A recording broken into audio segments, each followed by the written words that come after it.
I got I'm sorry. so They didn't start recording Oh, before, okay. so so what do we do? so yeah, so the question I asked you earlier, was about your childhood trauma, but also like what would you tell your younger self, and it's hard because it's a young it's you were only 6 years old, so for you to process at the young age, I think it pushed you to grow up faster. Oh yeah, right? definitely. So now you took a Definitely. job at 17 and you were making pretty good money. Oh yeah. 17 actually. I mean, Yeah. I mean, Yes. living the life, I right? know, living la But vida loca. yeah, yeah. But the funny thing, or not funny, but the sad thing about that, when you start making money and you're so young, you cannot comprehend that the um the problems that it could bring. Having more money doesn't mean like all your problems go away. No. Even bigger problems arise. Yes, definitely. But so go ahead. What were you saying? I would say, if I could go back and talk to my younger self, I would say to my younger self, just go to school. Because I was never interested in school when I was younger. I didn't want to be in school, and I used to write letters of all these dreams, and then I would be sitting there writing letters to my dad, and the teacher would come around. The teacher would walk around the room, and I had all these little drawings, and I was writing like, "What are you doing?" But I was writing to my dad, and I was just like dreaming, but I was dreaming like big dreams, Yeah. And I had no interest in school whatsoever, and of course my grades reflected that. Yeah. And then I just didn't have an interest in school. So I would say to stay in school and learn all that you can, because the teachers are actually there for a reason. And what I do know for a fact is, I thought the teachers just didn't pay me no attention. But what it is if you're not interested and you're not vested in your own education, guess what? They won't be either. So they're going to pay attention to those that came to get something. Right. Yeah. So I would say definitely focus and definitely make these teachers work for their money. Yeah. Don't let them just sit there. Like my teacher used to sit there, my government teacher would sit there with his coffee and his newspaper and everything, but he was still making money. Yeah. They get paid. Yeah. They get paid for every child that sits. Yeah, and I would say also, don't go into the workforce too soon, because that could definitely be a problem if you go too soon. And me, I wish I could have went into the military. I always wanted to go into the military. I wanted to be a chef in the military. And also that I got pregnant when I was 16. So, and the reason why, I know exactly the reason why, I wanted to take care of someone. Yeah. I always felt lonely inside. So I felt like if I got pregnant, I would have someone to take care of, because I never wanted to be the one, like my friends would go partying and this and that. They would invite me. That was not my interest. Yeah. My interest was like being to start a family. Yeah, to start a family, to be a mom, take care of someone, and have like some serious responsibilities. But I didn't know how serious responsibilities. They said be careful. They said be careful what you wish for, because you might get it. You might get it, yeah. Yeah, and you know what? Like I call you Mama Lolita, but it's because you give me this vibe like a mom. You're very motherly. You're very sweet and loving. And you started at a young age, but your motherly instinct was already coming out. At a young age. We've seen teenage moms that are not ready to be a mom. Their kids having kids. Yes. But in your case, I can see that you were ready. You were ready. I was so ready. I used to at work, there was this lady, a Spanish lady, and she used to sell these beautiful, I would call them can dresses. I really don't know the name of them, but those little, the little tiny dresses. Yeah. And I would come home with so many of those dresses for my daughter, and I would dress her like a little princess.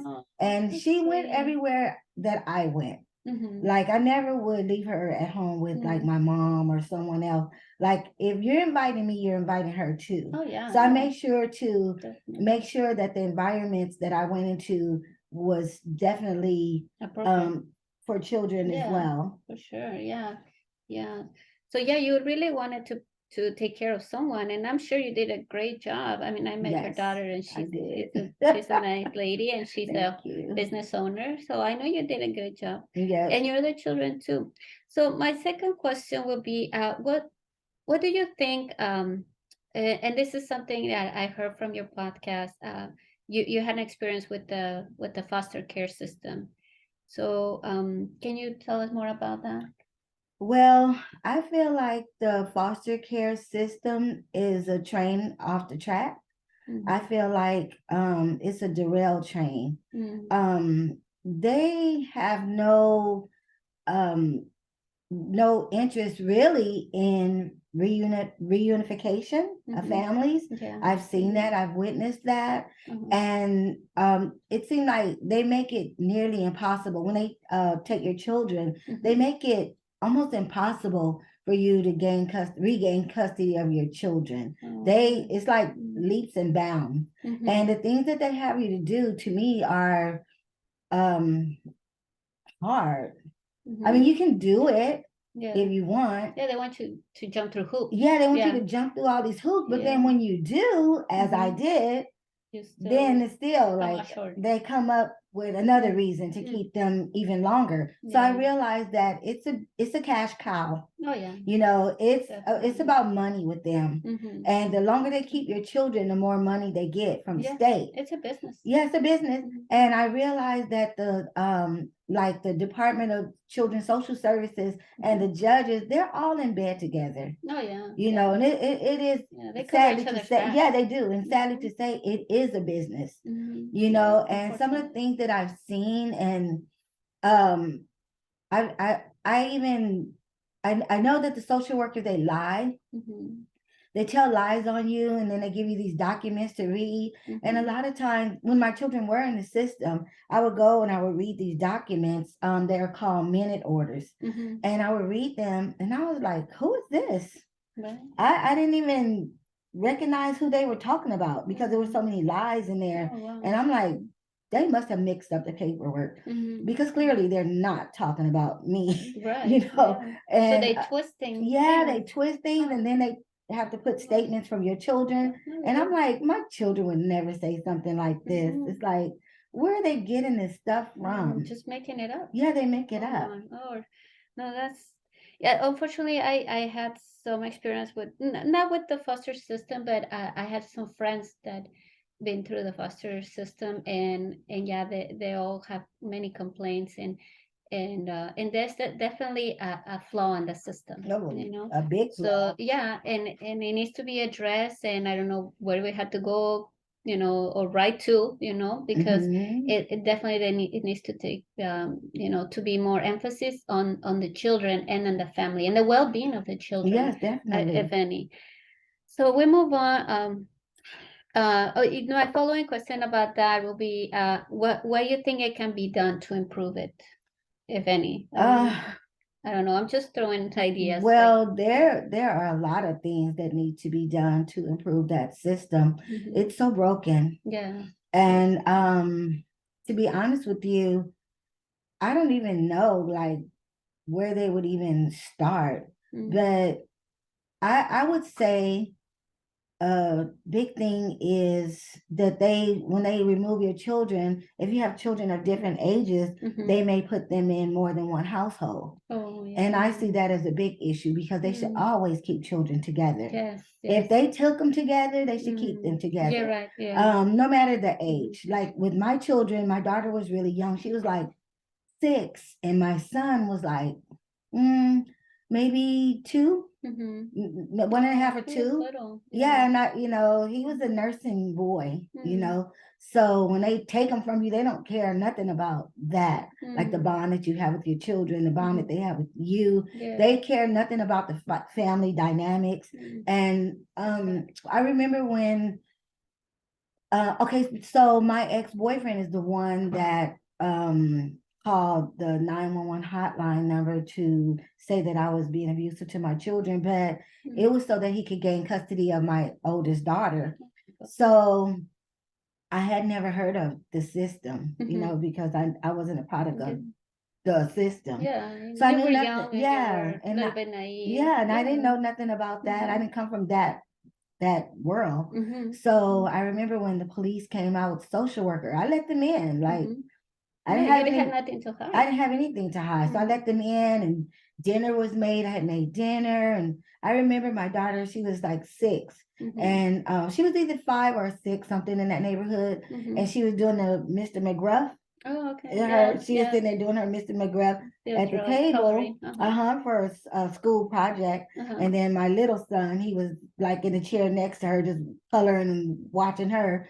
So when they came in, it didn't faze me, it didn't bother me. I wasn't scared or anything. I like, you know, want to offer them dinner. You know, I'm just normal. You know, I didn't know. And that I remember they took my 16-year-old, the social worker took my 16-year-old up into the room. They talked to her. When they came back, I guess the social worker had told the police that they were going to take my kids into custody, which they don't tell you this, they just do it. They don't. So they begin to surround me like in a circle, and I'm like, what is going on here? So I started backing up because I didn't know. Like, are they gonna do something? What are they gonna do? You know? And they got me and put the handcuffs on me, and my children at this point, I was looking over at them, they were looking at me. And then they just like took me out the house. They threw me in the sticker bushes, and then they snatched me out by the handcuffs, and they made me fall on the ground, and they hobble restrained me, which is, oh my God. It's like a, like they fold your legs up, and like a hog tie. Yeah, the hog tie. That's what it's called, a hog tie. That's definitely what it's called. And when they pick me up, it almost seemed like, oh my God, it seems like your body's gonna drop, but your legs and your and then all your weight is in your wrist and your ankle. So when you feel like you're gonna drop, it feel like they're gonna take you, feel like your legs and your arms are gonna come off, but your body's gonna. And so when they threw me in the car and they slammed the door, and I remember it hit in my head, but they had me like in the back seat of the car, but facing down. And I remember like not being able to breathe and thinking, are these people gonna kill me? Because I couldn't see out the window because I'm in the back of the car and I'm facing down. And I'm like, oh my God, I really thought I was gonna die that night. No kidding. Die. So, and I remember my mom, she was in at that time she was in Massachusetts to bury her sister. So I had to, you get one phone call. So I called my mom to let her know what was going on. And she was back there trying to bury her sister. And her sister owned this beautiful, beautiful home. It looked like a mansion, and she had renters. So my mom was trying to take care of all that business. And then I call her with this. Of course, she's gonna drop all of that and come back home to get my kids. And that's exactly what she did. And she wound up losing my auntie's property because when she came back, an attorney stepped up and said the property was abandoned, and he sold the property and didn't give my mother not even one penny. Oh Lord. So I had went back to Massachusetts to get my auntie's adopted daughter, but my mother told me, don't come and get her. She is not the young lady that you want around your kids. Do not come back here and get her. But in my head, I'm thinking, this is the last thing that I could physically do for my auntie. So I wanted to honor my auntie in any way that I could at this point. So I went back there to get her, and I took my kid's father, one of my children's father with me. My daughter went, and myself, to get this girl. And when I got there, I talked to the social worker, and the social worker was take her and go. And I found out she was a prostitute, and that she had these guys in jail because she had claimed that they had raped her, and just all this stuff, right? And my mother said, my mother was begging the social worker, please don't send that girl with my daughter. My daughter is a good girl. Please, her children are good. Please do not send that girl with my daughter. Do not let her go. And I should have listened to my mom, and I didn't. Mm-hmm. And I brought her back. And as soon as we get on we took the Greyhound. Oh, the Greyhound. So as soon as we get on the no, I'm sorry, not the Greyhound, the train. The train. So as soon as we get on the train, this girl is already doing all this stuff on the train. Oh, Lord. And she was and then she came to tell me, oh, I have something to tell you. Mm-hmm. She goes, I think I have gonorrhea or something. Oh. And I'm like, oh my God. Oh, Lord Jesus. So when I brought her back, yeah. She became the problem and became the issue, one of the biggest issues why I lost my children in the first place. Wow, yeah, I would think so. Yeah, she was bad news, that girl. How old was she? She was like maybe 15, 16, maybe 15 or 16, something like that. Yeah. But she was, she was a drug addict. Yeah, and I told her one thing when she came to California. I said, you know what? Leave your Massachusetts life in Massachusetts. I said, you're in California now. Yeah. And I said, allow me to show you how to be a better you. Right? Yeah, you were trying to help her. Yeah. Yeah. And God uses us, God uses us to help people, and we always want to give people the benefit of the doubt. Yes, definitely. We always want to give them a second chance, because God always gives us a second chance. But there's some people, like, unfortunately, they just don't get it. They just don't get it. You can't help them. And then they come and then they take you with them. Yes, absolutely. So that's terrible. I'm sorry that happened. But so another question was what do you think is the biggest miracle in your life? Well, I have a few miracles that has happened in my life. And I want to say something about Lolitha. Lolitha is a very faithful woman. I can see it. We both worship and at the same place, and it's just when I see her, like I said, like, she gives me the motherly feeling. But I know you're a woman of faith. Yes, I know definitely. You've gone through your trials and tribulations, but you have always come out with a smile.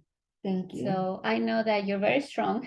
And your strength is from the inside.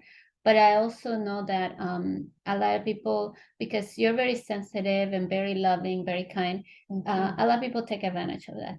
And now I'm getting teary-eyed. But and I can understand you, because I'm the same way. I also I give people everything, because that's who I am. I'm a giver. But some people don't deserve it. Right. Some people don't deserve all your heart or your love.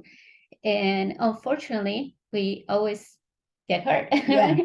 But some people are just takers. They are takers, and they're like vampires, they suck you dry. They suck you dry. Like those mosquitoes, pesky mosquitoes. I saw one in the church about that big. Oh, and I've never seen a mosquito that big. Oh, so it's like that. Yeah, I don't know where those came from, but I don't want to be in around the church, right? Yeah, and it could be like one mosquito in the whole room, and it always finds me. Yeah. And I'm like, really? Yes. But yeah, even through all of that you have gone through, Lolitha, I mean, I can see your heart. You were genuine. You genuinely wanted to help. You wanted to honor your auntie's life, and you wanted to do something for your cousin, and it just turned out like the opposite. What you wanted. But sometimes we had to go through a situation like that, because it's a teaching. Right. I always know that there's a teaching behind it, and the Lord is not going to give you more than you can handle. That's true. If the Lord knew you can handle that, He allowed that to happen. But it's a learning opportunity, and also the fact that you were probably the last person that was there for this girl, and she didn't took it seriously, enough, and then she ended up hurting you. Yes, really bad. And then she tried to, even when I didn't get my kids back, they tried to give me her back. And I'm like, are you kidding me right now? Right. Really? Yeah. You keep her. Yeah, pretty much that's what I said. Like, keep her and all that she comes with. Like, no, absolutely not. And even to this day, she'll see me on like a Facebook or Instagram or something, and then she's like, hi, she calls me cousin. mom. And I'm like, I just ignore that because I'm like, I am Definitely. not your mother. Mm-mm. I would never be your mother. I could never be your mother. Exactly. And absolutely no. Yeah. And if you see her, she looks like a drug addict. Yeah. She looks like I would say like the nerve, the yeah, nerve right, of her. exactly, Like she wants to like exactly. But I said, you okay. know what? Sometimes in life you feel like, well, oh, if I could get back at that person, I would, but you don't have to. You don't have to because guess what? Life will rip them apart. Oh yeah. And when you see her, you will see that she look like she been through the storm, the rain, and hurricane. Yeah.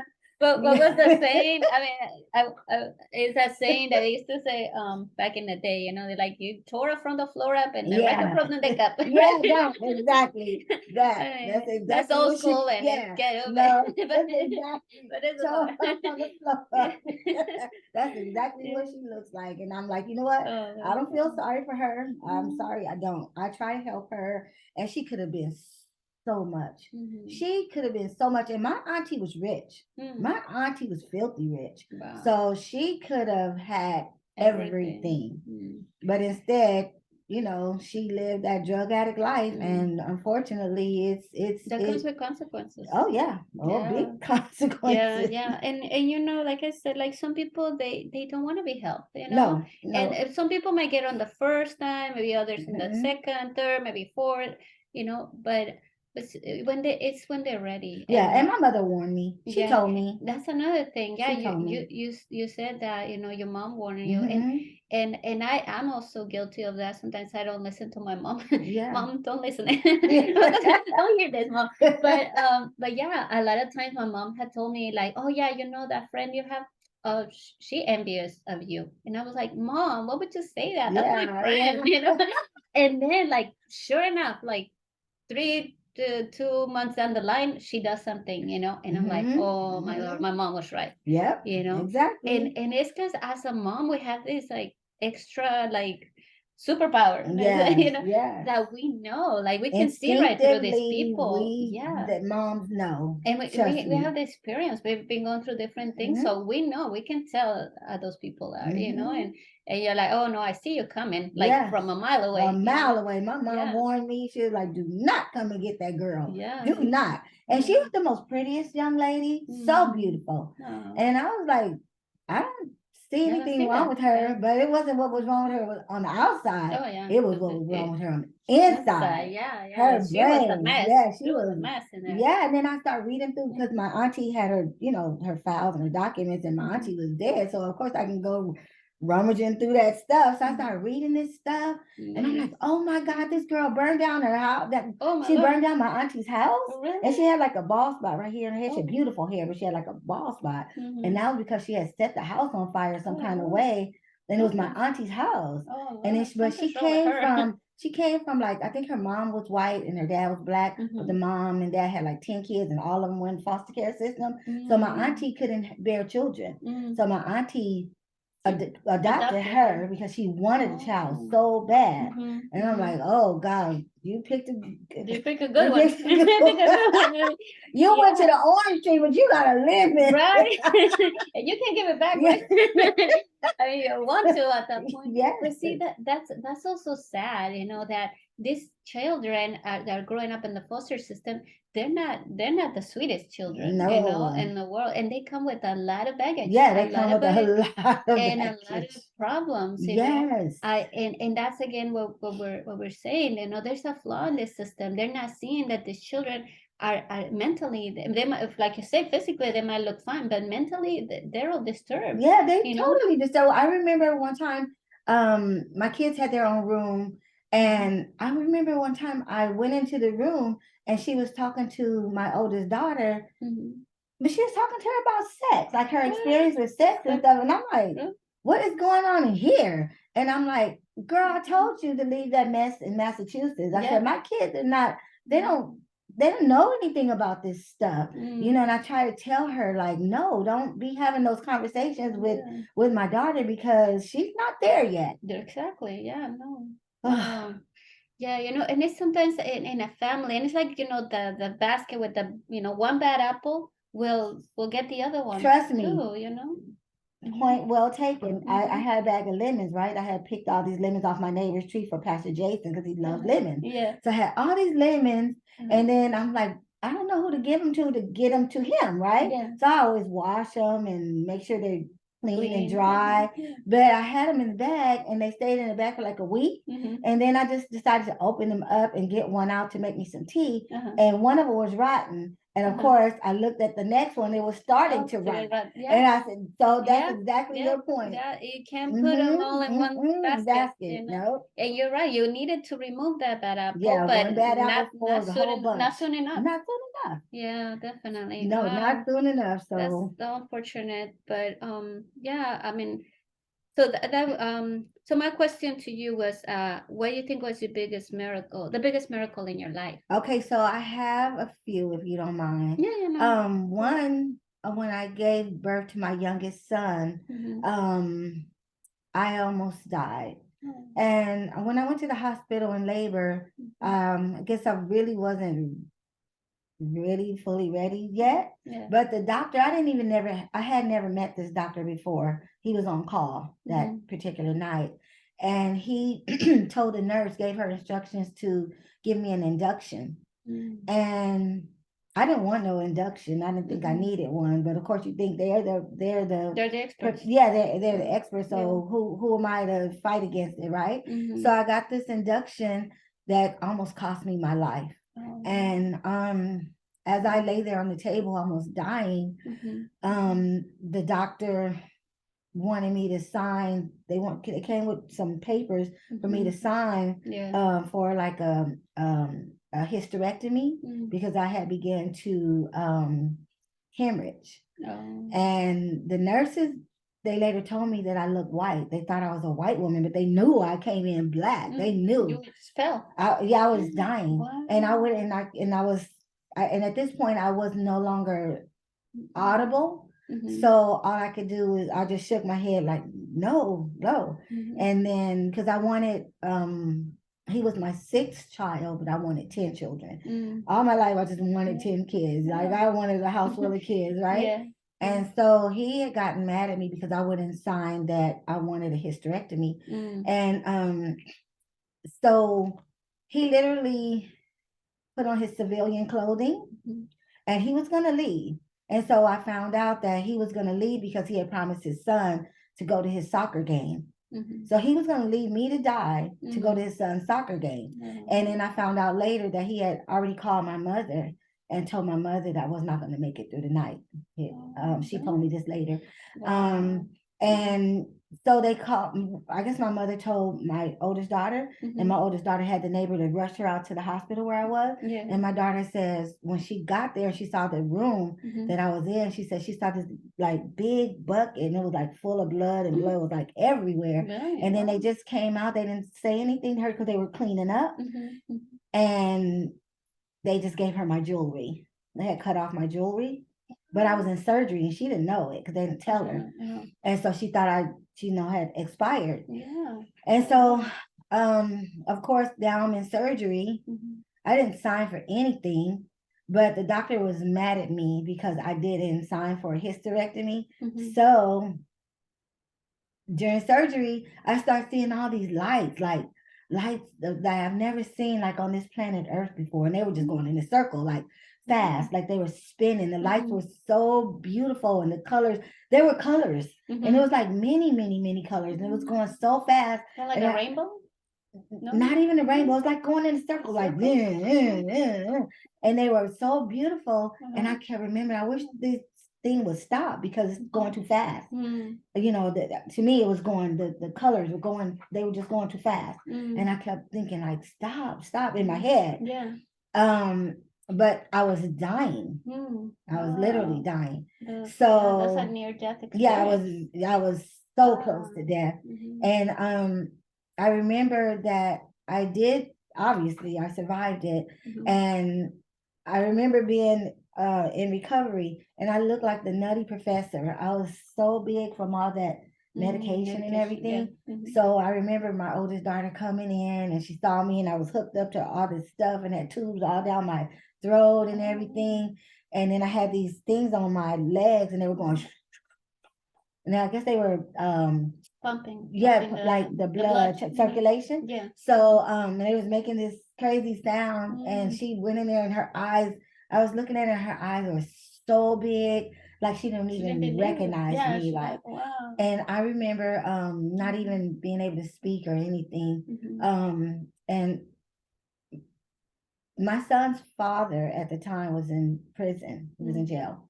And I remember that I guess somebody had notified him and he kept calling. They kept giving me messages from him, saying like he loved me and this, and he was crying and they were trying to console him and trying to take care of me. And I didn't even realize I had a baby.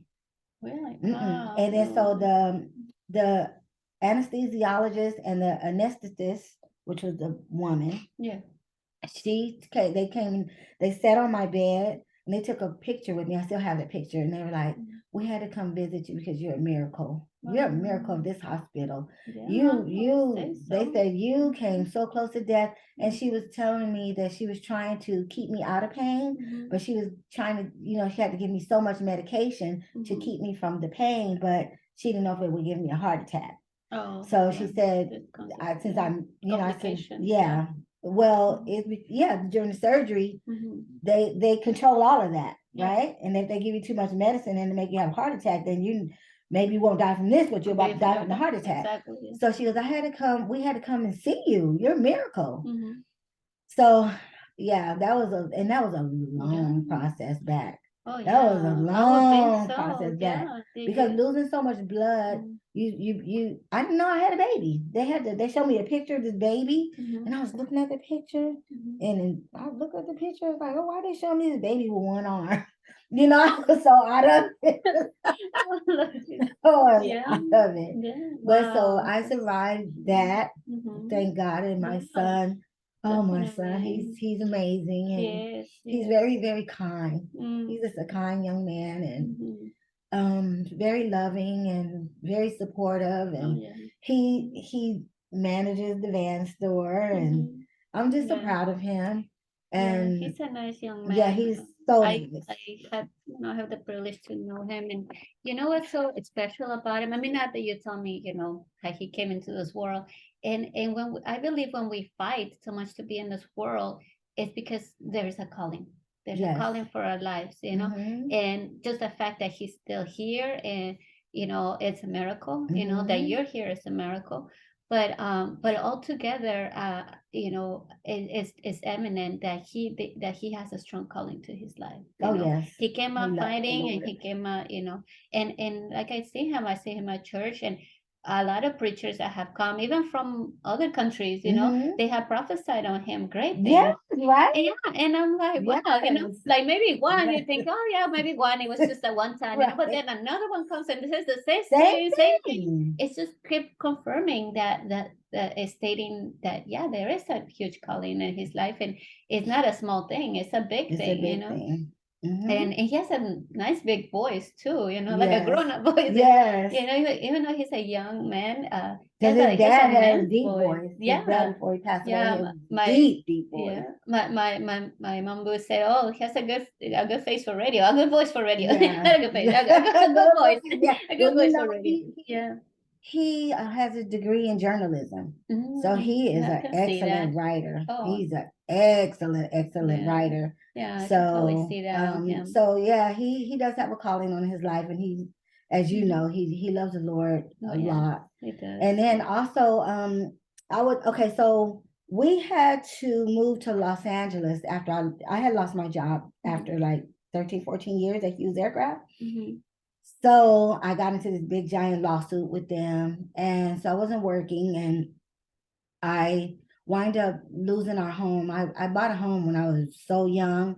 I was the first one to buy a home in my entire family. Wow. So I bought the home when I was like maybe 19 years old, something like that. I saved up. I was just saving my money. You were making good money. Yeah, I was making good money, and I bought this home. And we were there 16 and a half years before I wound up, losing my home. And it was like the domino effect, And so we had to move to Los Angeles. And when we moved to Los Angeles, one of my sons, one of the neighbor's sons got murdered. He was murdered. And I guess the trial was coming up, but I knew nothing about this. We knew nothing about this. And so my his younger brother came to the door to speak to one of my sons. And so I went to take Kenyon and Tosh to school. They were little at the time. I went to take them to school. Then I get a call from my son, Mom, somebody just tried to shoot us. And I'm like, what? So I was right around the corner from the house, and I got there. The police were there, and they had all these numbers all over the street. I guess they were like bullet casings and stuff. And there was a bullet lodged in our door. So the young man that was on the porch talking to my son, he ran home. He like lived one door down. So he hopped he hopped at him. He made it home safely. And my son ran in the house. And the bullet went right through the door and it just lodged itself in the door. So that family moved that night. They didn't even pack. They just put everything in U-Haul and they got out of there. Because they had just experienced one of their young sons being murdered. Now they were coming back for the other son. I was like, oh no, I'm out of here too. Right. Exactly. And I was like, I'm out of Los Angeles. I'm not gonna risk this. So right away then we moved to Whittier. And that was the best move ever. Because I was so used to now being in LA. You hear all these ambulance and the police and just so chaotic and so crazy. But my work was out there. I had began to be a community activist, and I was doing so much for the community and doing trying to stop this senseless violence and everything. So I just like devoted my life into that life, right? But after that happened with my son, I was like, no, we're out of here. But by then I had been a community activist for like 26 years. Oh wow. And I marched with the best of them. And then I was like, no, we gotta leave because my son, he's either gonna get caught up in, none of my children were in gangs, none of them. Thank God. And I was like, if we stay here, he's gonna my kids are going to get caught up in gangs. Yeah, that's the sad part, that it's always like the innocent. It's never really the one that is a target. It's whoever is in the wrong place at the wrong time. Right, exactly. And I think you did the best, the best move for your family to protect your children. And look at that son now. That son, oh my God, that son, he's a personal trainer now, and he's so creative. He's making these surfboards, and people are ordering these surfboards like crazy, but he's actually making them out of like wood and stuff. He's carving them out and designing them because he's always been a designer. When he was young, he used to design tennis shoes with sparkles in them and belts, and he was just so creative. One time I remember he went to school and he had on some tennis shoes that he had made, and they were all sparkly, and he had this belt that was sparkly. And then somebody was on the campus, and they told him, next time I catch you with these tennis shoes and these belt, I'm taking it. And so he came home and told me that. I was like, that's it. And that was out here in Whittier. I was like, that's it. I said, son, what do you want to do? Do you want to go back to that school? He said, no, Mom. I said, okay. I went there and I took him out that day. I was like, no, because I'm not going to risk. Because look what we just went through. So I was like, no, I'm not risking this. And I pulled him out of that school. But now he's a personal trainer. He has his own business. He's very doing successful. Good. He's very, very successful. And he always buys me gifts. Like he bought me that gift right there. That's over there, that big giant stand mixer. He just had it, him and his girlfriend, they had it right here for me. I'm believing for one of those. I know. My but mixer, you do a lot of baking. I do a lot of baking, yes. So my mixer had went out. And he was here when it went out. And he goes, Mom, you have this little tiny mixer. And he goes, Mom, let me teach you about wattage. So he was trying to tell me about wattage, and he was like, "You trying to do all this with a little tiny hand mixer? Like it's not. Of course, it's gonna blow out." And he was saying, "All the power to the house. You need a bigger mixer." So the next day, I woke up and I came in here. The mixer was right here, the big, pretty pink bowl. And I was like, "Oh my God!" So and then a couple days later, they bought me those cupcake, beautiful cupcake holders, and they had that bowl right there on both of them. They're like, "Oh, we try to get you a really nice They bought me two of them. Yeah. And then I came in the other day, I think it was Thursday, they brought me that like a carving board with a big giant really, really nice culinary knife. Ooh, And it was just sitting right here fancy. waiting for me. And I'm like, you guys are too much. Yeah. They are too They much. love you. They love do. you. How can they not? You know, you're so lovable. But what I see coming out of you is like is the mama bear. You know, the mama bear comes out. You know, the protection. Like I'm, you know, you don't even wait. Like I'm not waiting around to something else happens. You at the first, you're like you're going to instinct and you start protecting. You know? And yeah, that goes back to you always wanting to have somebody, you know, to protect because that's who you are. Yes, exactly. You're a protector and you protect your own. Yes, and then so I remember when we first moved to Whittier, it was a 2-story, 4-bedroom, 2.5 bath, and beautiful place in Whittier. And I think maybe the first couple of weeks of us being there, I fell down the stairs and my ankle was dislocated. When I fell, my ankle was backwards. And I was just holding it. First, I started laughing a little bit because I thought, oh, you silly fool, you just fell, right? Yeah. And when I got ready to get up, you couldn't get like, you're not about to get up. And then I looked down and I put my foot looked weird. Yeah, because it was backwards. And I was like, what? And then it was, you know, because I think your mind protects you for a moment there. Because at first I didn't feel no pain. I didn't know it was dislocated. I didn't shock. Yeah, I was in shock. And then when I disbelieve. Yeah, and then when I really saw it, I was like, my foot doesn't go that way. Yeah, I was like, it looked like something from a scary movie or something. I was like, oh my God. So yeah, I broke my ankle. And I've had like 5 surgeries, and right before I came to Freedom, I was in a wheelchair, which a lot of people do not know this about me. I was in a wheelchair for like 6 months, and I had a bone fusion. And so that landed me in the wheelchair for 6 months. And I didn't know if I would ever be able to walk again. I just said, well, Lord, you know, my main concern was wearing high heels. I just wanted to be able to wear high heels. You know? I was like, Lord, don't let them have to, because in my mind, I thought they were going to have to amputate my ankle, my whole foot, just take it off. Because I didn't know that in the medical field, they could turn it around and fix it and give you all these surgeries. I did not know that. I was just thinking the worst. I was like, oh my God, I'm just, you know, no. And my worst thing was I'm not gonna be able to wear high heels anymore, because I used to wear these big old tall high heels with every outfit, and you know, that was just my world, right? Club fashion. I could see that, yeah.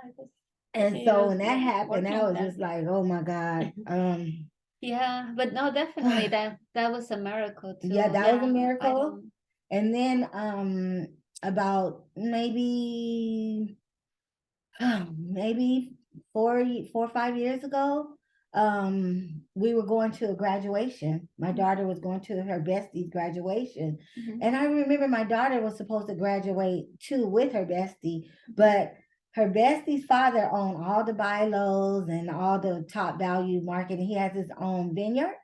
So very, very, very wealthy man. So he paid her daughter's schooling. He like paid cash for it, but my daughter didn't have that. So she went as far as, I think, like she got, I think, her bachelor's degree, and then she couldn't go on to get like a master's degree. So I'm like, oh my God. So anyway, we were on our way to her bestie's graduation, which would have been my daughter's graduation too.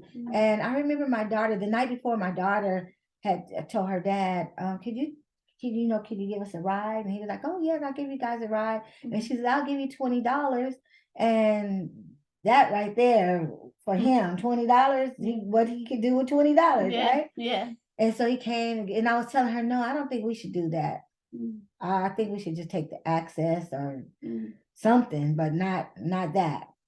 And so on our way, we stopped at this dress shop, which we had put some stuff on hold the night before.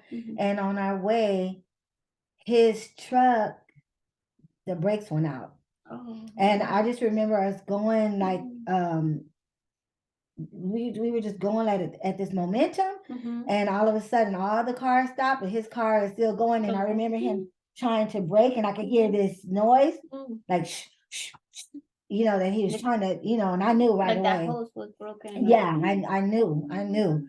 And then I thought we were going to crash into all these cars, and he swerved to avoid crashing into all these cars. And soon as the truck hit the Jeep hit the curb, it flipped us over. Oh. So, and I remember Kenya having her, because she was in the front seat, her dad was driving, I was in the back, and I remember Kenya having her hand out the window. So the Good Samaritans saw the crash and they ran over to help us. They got me out first, and they was like, I'm gonna get you out. So they got me out. Then they got her dad out next, and then she was trapped. That was because the Jeep had landed on her hand. Oh. And so some more Good Samaritans were running down the street. This is before the ambulance got there and fire department, all this stuff. And so they lifted the truck and they got my daughter out. And I was down on the ground screaming to Jesus. Yeah. I was screaming to Jesus with all that I had within me. Please, God, please don't let my daughter burn up in that car. Please don't let this car catch on fire. Because I just felt like the car was going to catch on fire because it had gasoline all over it. And I just saw, oh my God. And Jeeps tend to do that. Yes, yeah. And God just sent these Samaritans. I don't even angels unaware, right? Yeah. And they lifted that Jeep, and I'm sure Jeeps are heavy. They lifted it, and they got her out. And by the time the fire department, the ambulance got there, and the police got there, they were trying to talk to me, and I was so out of it. I did not know my name, and I just kept screaming, "My daughter, my daughter, my daughter, my daughter!" And it was like, "What is your name?" And I was like, "I don't know." It's like, "What is your age?" I'm like, "I don't know." "Where do you live?" "I don't know." We're in shock. And I just kept pointing like my daughter, my daughter. And then I saw her bleeding, and I was like, "Oh my God!" And I was just like, oh. Yeah. And then I didn't speak to him for a long time after that, because I felt like he knew his brakes he needed brakes, but he chose giving us a ride to get $20 as opposed to maybe not giving us a ride. And you know, yeah, he could at least warn you and let you know what, my truck is not doing that great. I have a problem with the brakes, so it might need brakes. But yeah, and I would have been like, no, definitely not, because instinctively I didn't want to go anyway with him, you know. Yeah, no, and that comes again, the instinct of a mother, like it kicks in, and we call it instinct, but in reality, we know it's the Holy Spirit. Yes. The Holy Spirit is talking through, to us. He's our counselor, so he let us know, hey, something's about to happen, and it's of course up to us to go the extra mile, and you better believe it. Yeah. But yeah, I mean, that definitely was a miracle. Yes, definitely that we're still here. We survived that, and I don't know. I think that I don't know. The last miracle I would say is that my mom. My mom was the biggest miracle in my life. She inspired me, and she always told me to be the best person I could be. My mom used to sell barbecue dinners for the church, right? She would buy all the stuff and make all the stuff. And here I would go, "Mom, I need 5 plates." And she thought I sold 5 plates, right? But I would go give them away and come back with no money. And she was like, but she never got mad at me. She never got mad at me. She just let me do it, like, because I was a giver. Like ever since I was really little. She told me that even when we came out here to California, she said she had a big old bag of pecans, and she said by the time we got to California, all of them were gone. I had went around and so when I used to give away her barbecue dinners, she never said anything. She never said, "Well, where's the money? Well, why did you give it away?" She just knew that was just me. Yeah, like, so, giving heart. Yeah, so she never stopped me from that. And I think it spills over into my adult life. And I'm just, a giver. And people do take advantage of you when you're a giver. They take big advantage of you. Time.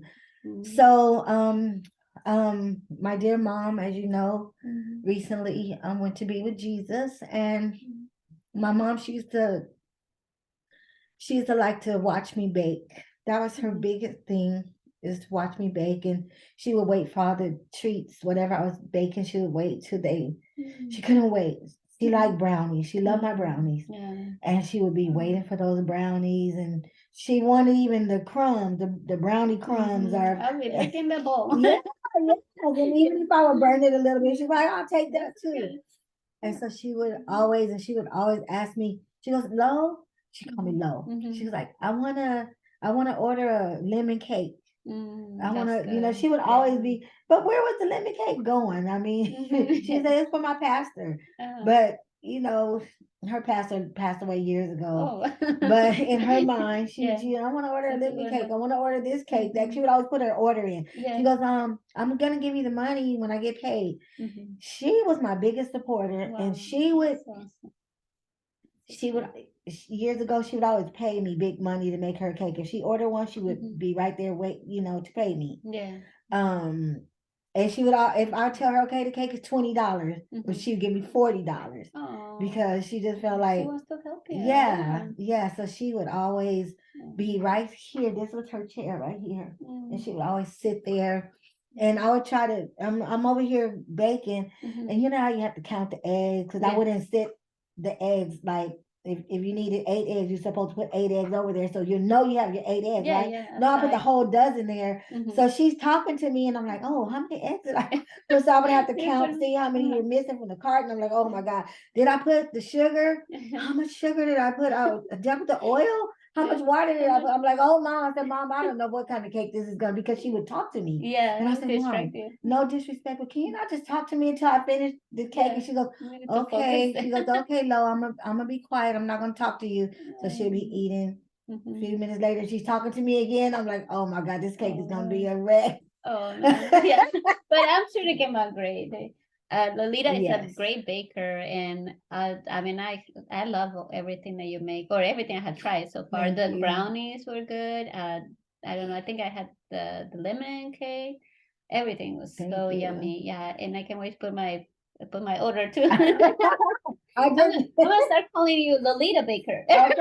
Oh, they trust me. They used to call me Enchilada Mama Oh, okay. I because you have, know. yeah. I wouldn't say I didn't, but I did taste your enchiladas one time. Yeah, Yeah, they yeah, used to call me Enchilada Mama. nice. And yes, I Mhm. would say that I'm a great chef and I Yeah, learned you from are. the best. Mhm. And For sure. I bake really good and I cook just as well. I got the both best of both worlds. Nice, Because some yeah. people can cook and they Yeah. can't bake. Some Oh, people yeah. can bake and they can't cook. Yeah, my husband can bake even if he gets paid. Like, yeah, he burn it at everything. But he is a good cook, and he Mhm. does cook like barbecue and stuff like that. But yeah, like some people just don't have that gift. It's a gift, Yeah, you know. it's It's a definitely a gift. yeah, and it's a It's talent. definitely a Yeah. gift. And then God just shows me, you know, and I don't even know, I don't think people know this. Well, of course my family knows because they are Mhm. here with me Yeah. when I bake. Mhm. I pray for everything that I bake. Oh, I pray, yes. I pray over it. Oh, I pray yeah. while I'm mixing all the ingredients. I pray Mhm. that everything's the right mixture, Mhm. and then when I put in the oven and I turn on the little light Mhm. and I just pray. I Mhm. pray and I close the oven and I'm peeking through the window of the oven and I'm praying Mhm. and I'm like, Jesus, please let it come out good for the purpose of, you know, that it was intended, and Yeah. God, let it be nourishing to someone Oh. and let it, you know, not burn up. Definitely, definitely. So we're gonna cut this short because it can only take 45 minutes to, but we're gonna do it in two segments, Okay. okay? Because of time wise. But I mean, I love your stories. I love everything you're saying. And I see that. I can see your heart. You know that everything that you're putting is like it's all about your heart. Yes. And that's why, you know, that's why the Lord is gonna reward you. Thank you. You know, you're here for a reason, for a purpose, you know. And if it is, you know, to bring awareness to people of what you have gone through, like let it be that, you know. But thank you so much for You're being welcome. here with me and You're allowing me to welcome. be you know, here in your home, Thank and you. listening to your, you know, to your miracles. You know, Thank your life you. is a miracle in Thank you so itself. much. And God definitely, you know, is using you, and he will continue to use you Thank you. because you know, you're one of his favorites. I'll be his You're one of vessel, his hands and his feet. Exactly. He uses you because you're a willing vessel. You know, Yes. you're willing and you're open, and your heart is it's as big as your chest. Oh. Bigger. I don't know if that came out right. You know what I mean? Thank you. Yeah, that's a compliment. I would consider that a compliment. It's a compliment. For sure. That's you a know, big heart. yeah. I didn't even ask what size, but I don't even know. Yes, I did. yeah, but you know what I mean. Like I love you, Lolita. You're the I sweetest. love you and too. and I'm so glad that that I got to meet you and in a different level, Thank you. And I'm just I'm just here for you too. Thank you. Whenever Thank you you need so anything, much. I appreciate it. I'm here. I'm a willing heart too. I know, right? You're so Because sweet, yours. But you look amazing in a bathing suit, must I say? I hope so. I'm an overflow in a bathing suit. Yeah, you're overflowing. Yeah. With love. With love. Yeah. God, you gave me a lot of love. Right. Hey, whatever way it comes. Yeah, you gotta take it. The Lord is so good. A small blessing and a big blessing, right? Yeah. Either way, you get blessed. Mhm. I mean, God created us so unique, Yes. I remember Pastor Jason saying, if God wanted me to be taller, I would be taller. Yes, right? And I'm like, yeah, maybe he wouldn't not be the preacher that he is. Maybe Right. he would have gone different way. Yeah, you never know. It's just that's God created us exactly the way He wanted us. Yes. That's why when I see people like enhancing their body, putting this, putting that, and there's nothing wrong with it. But I'm just thinking, why don't you embrace what the Lord gave you? Yes, yes, Why don't you just absolutely. take that? God made you perfect the way Yes. you are. You don't need any extra or plus or whatever. Yeah. This is who you are, and Yeah. and whoever loves you, they need to love you the way you The are. way you are. Yeah, and then not even look at you because they could go for your physical, like, oh, I like her, but you don't know inside. Inside, The right. inside is what It's counts. what definitely counts. I mean, you said with your niece, Oh, your cousin slash she was niece. a rotten egg. Yeah, she didn't look like she was. No, but, she was. Oh my God, I have pictures of her. One of these days, I'm gonna give her those pictures because I have lots of pictures of her. Her hair was so long and beautiful. And she was just a beautiful, beautiful girl. And I could see why my auntie chose her. She Yeah. was literally beautiful. But my auntie didn't know Didn't what. didn't know what the button meant. Yeah, don't always Apple was never inside look, there, right? because you don't know what the heck you're getting. Yeah, it's terrible. But yeah, but that's what I say. Like beauty fades. Yes. Like if you're really gonna Yes. go for somebody, like don't look at the outside because it's just a No. casing. Yes, but Of most course, people yeah, do. yeah. Of course, we're first like fall in love with our eyes. Yeah, yeah. But also like you gotta see this person how they Yes. really are. Yes. And there's also like a lot of sheep with wolf with sheep sheep clothing. clothing, Yeah. yeah. So you Yeah. have to be aware of those. Yes. And unfortunately, like people like you and me, we're so not blinded. I want to say like we're just so naive, Yes. because we're givers and we don't see people like like with the ill intentions. No, no. We see them and we treat them with kindness, we treat Yes. them with respect and Yes. love, and then they turn around and backstab you. Yes. And they're like, okay, I didn't see that coming. Yeah, yeah, because But, we didn't even get into maybe next time, but we didn't Mhm. get into Yeah. when my daughter when the judge did give my daughter to my ex who wasn't her who was not her It wasn't her father. father. Wow. Yeah. Mhm. Yeah. We're gonna need to definitely go Yes. a follow-up episode on that. But for now, we're done with the recording here in the podcast, and then we're gonna stop right here.